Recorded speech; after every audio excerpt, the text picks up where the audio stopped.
Hi everyone. In this video I'm going to demonstrate how to perform multi-level Poisson regression using IBM SPSS. Before we get started, let me note that underneath the video description you will find a link to an SPSS data file. That file is the one I'm using in this video. Additionally, you will find a link to a PowerPoint, and the PowerPoint is designed to give you a deeper dive when it comes to interpretation of the results. So this video is mainly a walkthrough of how to perform the basic analyses in SPSS, and then the PowerPoint gives you a deeper dive on interpretation. So the data and example are based on a presentation from Heck et al.'s book, Multi-Level Modeling of Categorical Outcomes Using IBM SPSS. And the data is actually coming from the high school and beyond survey. So for this example, we are attempting to predict the number of classes out of 4 possible classes that a student failed during their 9th grade school year. So our dependent variable in our analysis is going to be this fail variable right here, and it is a count of the representing the number of failures. So we're going to be looking at student level and school level predictors of the failure rates. So the level 1 or student predictors will include gender identification, which in our data set is going to be represented as this male variable. It's coded 0 for female and 1 for male. Then we also have this socioeconomic status variable right here, and it's coded 0 for not low in socioeconomic status and 1 for low in SES. Then we also have student age, which is going to be reflected in this variable right here. This variable has been grand mean centered. We also have 8th grade math achievement, which is going to be this variable right here, and this is a grand mean centered variable as well. The level 2 predictors will include average teacher years experience within a given school, and this has been centered at the grand mean. And then we also have the proportion of teachers within a school who have been licensed in its entirety, or fully licensed, and this has been centered as well. And you'll notice that for the teacher level variables, we have the same value for all of the students within a given school, so you can see right here. So let's go ahead and move on to our next slide right here. And we're going to be running 2 models. We have an intercept only model, and then I'm just going to go ahead and run a second model with our fixed predictors as well as a randomly varying slope. So for our intercept only model, we have no predictors that are included. Now before we kind of talk about that, let's just note that with Poisson regression, we are modeling the relationship between the predictors in a model and low frequency event counts. So when you have counts of low frequency, the relationship between the predictors and outcome variable is necessarily nonlinear. So in order to linearize the relationship between predictors and the outcome, we're going to use a log-link function, and as a result we are indirectly predicting event counts by way of predicting expected log counts. And where expected log counts for a given student is reflected in this notation right here. So we have log, inside the parenthesis is lambda, then ij. So what we're trying to predict is the expected log count for student I in school J. So our current model does not include predictors, but we're still going to be examining variation in school average log counts at level 2. So so if this variance estimate, or the variance estimate for this model for the level 2 randomly varying intercepts is significant, then this will indicate that the schools vary in their average class failure rates for those 4 classes. And so we're going to denote the variance estimate at level 2 as sigma squared with a subscript mu 0j. So let's go ahead and run this particular model. So here we have our data opened up in SPSS. Just briefly, we have a school code variable. This is an indicator of which school a student is in. You can see that all students, each row represents a student, and each student within a given school will have the same school code. We have our low SES variable, our male variable right here, grand mean of age, grand mean of math achievement. Here's our dependent variable fail.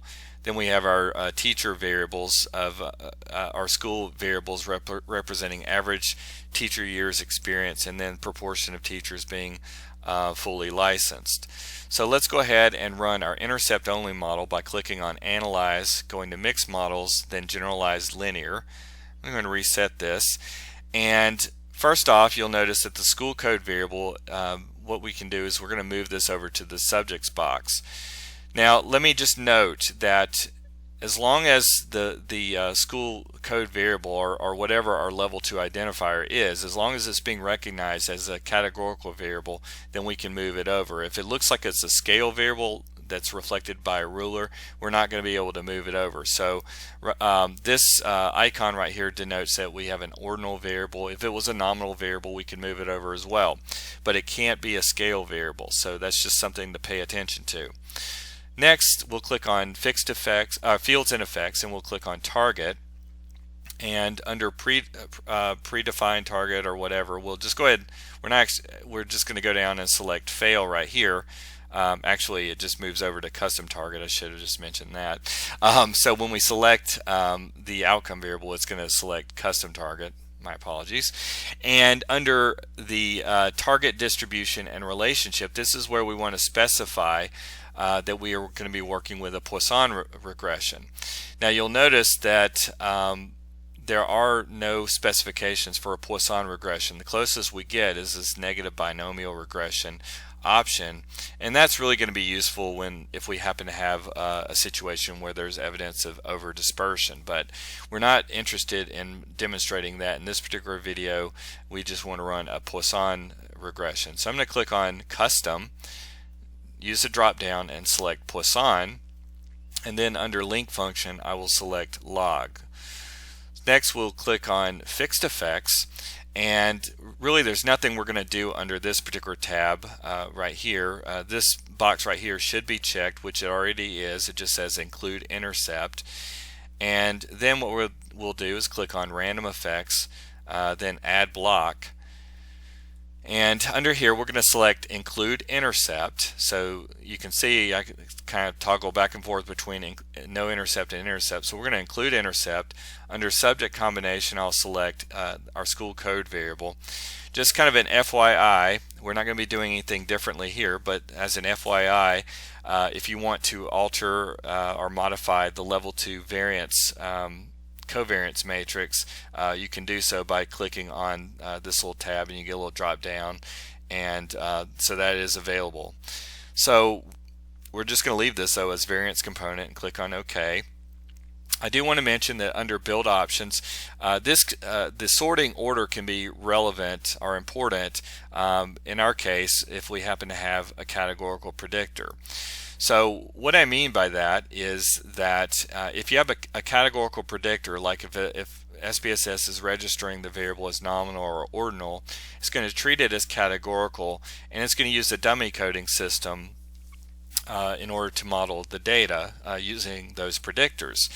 Now the reference group for those dummy variables, or for the set of dummy variables for a given categorical predictor, is going to be impacted by the sorting order. So if it's set at ascending, then basically the category on the original variable that is the highest, like for instance if I have a categorical predictor with values of 1, 2, and 3, the group that is coded 3 will be treated as the reference or baseline category. If I want to set it to the first group, then I would click this button and go to descending. Now I'm not going to be worrying about that in this particular demonstration because none of the predictor variables are going to be treated as categorical. In theory, low SES and male, for instance, would be treated as categorical predictors. They are binary variables, but we can enter them as scale variables because they only have 2 levels, and also it's helpful that they are already dummy coded, so with values of 0 and 1. So we don't really need to do anything or worry about the categorical predictors option moving forward.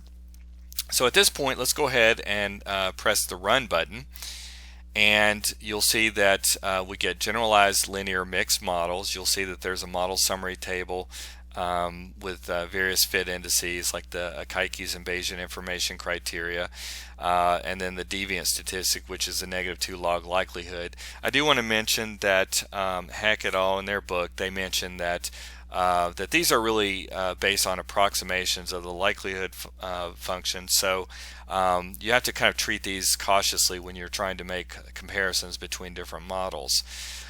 So I'm going to go ahead and scroll down. You can see under fixed coefficients, this right here. This is essentially the gamma subscript 0, 0 in the PowerPoint slide I was just showing you a second ago. And essentially what this would be is the grand mean of the school means for the expected log counts, which probably is not going to make a whole lot of sense to most folks. But if you exponentiate that, which means if we go over to this column right here, then we could look at the 0.496 as essentially an expected log count for the average student I in school J. So next, let's go ahead and scroll down, and you can see that we have a table. The first table is residual effects, and then the second table you've got random effect. So the residual effect table, you'll notice that there's no significance test or anything associated with that. The standard multi-level model where you have a continuous outcome, you would have an estimate of the level 1 residual variance and then also the level 2 variance. And but we are not going to be estimating a residual variance at level 1, so all we have right here is a scale parameter which is fixed to 1. So there's no estimate of a level 1 residual variance. The second table under random effect, we do have that variance estimate for the school level intercepts, and you can see that it would be regarded as statistically significant. So that would indicate that essentially the average expected log count varies significantly across the schools. I do want to mention that you'll notice that we have a Z column right here. So it's a Z test that's being carried out. Just keep in mind that for a two-tailed test, that would actually imply that it would be possible to have negative variance estimates, which is actually cannot occur. So Heck et al. And Hawks, they suggest taking this p-value that's given in this significance column and then splitting that in half. It doesn't really make any difference in this particular case, but it can in certain other cases. Nevertheless, given that the variance estimate is statistically significant, that would be evidence that we have significant clustering going on in our data, which would provide justification for using a multi-level approach when it comes to modeling our predictors, or modeling our dependent variable as a function of our predictors. So here what I'm going to do is go ahead and add in the level 1 and level 2 fixed predictors, and then also a random slope for the low SES variable. So typically you might go through multiple steps. You might model the level 1 predictors first and then add in the level 2 and so forth. But again, I want to keep this relatively brief, so I'm just doing this all at the same time. So looking at our equations, we have our level 1 equation and level 2 equations that are given right here. So the level 1 equations, you can see that we're adding in low SES. This is the regression slope in that equation. So it's beta 1j. We have beta 2j being multiplied by the male variable, so reflecting student's gender identification. The beta 3, which is being multiplied by the student's math achievement score, and then beta 4 J, which is reflecting, which is being multiplied by the student's age. So that's essentially our level 1 equation. The level 2 equations, you can see right here, the beta 0j is essentially reflecting the variation in school level intercepts. These are, in this case, it's going to be essentially the conditional means. And so the gamma 0, 0, this is just the grand mean, and that was actually the intercept that we were looking at previously in our other output. So in this case we're adding in the average years of teacher experience and then the proportion of teachers fully licensed within a school as predictors of the variation in school level intercepts. And then this mu 0j is just essentially the residual that's left over. The second equation at level 2 that we have, the beta 1j, which is reflecting this is part of the level 1 equation, what we have is the grand mean of the slopes across schools for the low SES variable plus a school-specific deviation from the grand mean. So this component right here is what is where we're treating the slopes as randomly varying. The beta 2j, beta 3j, beta 4j, all of these are being treated as fixed predictors, and that's why these are set equal to gamma 2, gamma 3o, and gamma 4o. So if we substitute everything to the right of the equal sign in the level 2 equations into the level 1 equation, we get our combined equation that is given down here. So let's go ahead and go back into SPSS. We'll go to Analyze, Mixed Models, Generalized Linear, and we're just building basically. So I'm going to go under Fields and Effects. We'll go to Fixed Effects first, and we'll just go ahead and move our variables over. So we have our low SES predictor, we have our male predictor right there, grand mean for age, grand mean for math. We have our two school level predictors, teacher experience, and proportion fully licensed right there. So now we have all those included. Under random effects, we can either double click, or we can highlight this and click edit block, or we can just double click on it, and this box is going to open up again. So we still have the intercept set under the main, under the effect builder. So what I want to do is just move the low SES predictor over as well. So I'm going to move this over to main, and there it goes. So now we're going to allow or treat the slope for SES to randomly vary across the schools. So we'll click on OK, and then pretty much we're just going to leave everything else alone, and we'll click on Run, and we get our output. So you can see right here under fixed coefficients we have each of our regression slopes and significance tests, as well as under the EXP coefficient box. These are all going to be regarded as incidence rates. And so what we're trying to do again is predict essentially the incidence rate for the 4 classes concerning failure. Or basically the failure rates as a function of the predictors within our model.